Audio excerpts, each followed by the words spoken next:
$2 million worth of cars have been stolen out of Victoria docks. As well as that, it would roughly be about, I think, 45 vehicles that were stolen. 34 of them have been returned, yet some of them are still out there in the wild. So what does that mean for us when we're looking to inspect vehicles, when we're buying them? Because I guarantee you that if these haven't been shipped out, they will be being sold somewhere as we speak. So what can we do to protect ourselves against that?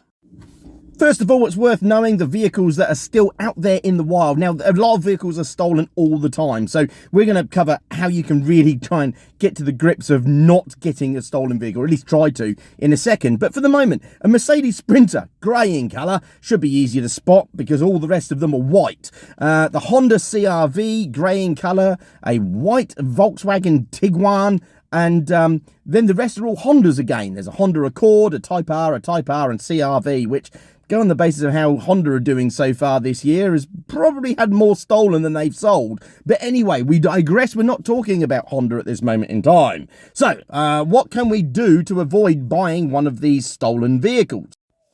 Now, before I tell you that you should get a PPSR done before you buy a vehicle, let's just cover a couple of things that might crop up that should give you alarm bells ringing. If you are seeing a great deal on Facebook Marketplace or Gumtree, carsales.com.au, something like that, if a car is on there and it is like way cheaper than all the others, and it seems like a deal too good to be true, let me tell you this, there are not many unicorns around the place. So if you have actually got a unicorn, that's great, but there's a very good chance there is something dodgy with that vehicle.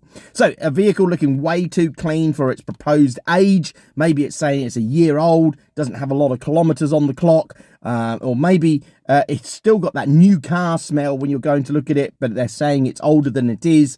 Or maybe that they don't want to meet at home. And now that's just one other thing I will say before we get onto this. Make sure that you see the rego paper with the name and address of the person that's selling it, okay?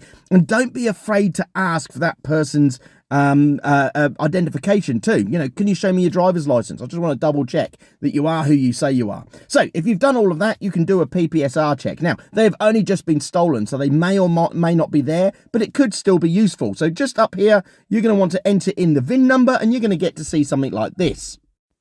Now, there's a few things to note on this. You may have the VIN number, and the VIN number may be correct. Now, if it isn't a registered vehicle, it might just come up and say nothing here. That's odd. A registered vehicle should have one of these. And if it hasn't, there's a problem. It should give you new red flags. And then what we're going to look for is make sure that the VIN number is correct, that the actual registration number is correct, and also down here, make sure that it hasn't been registered as stolen.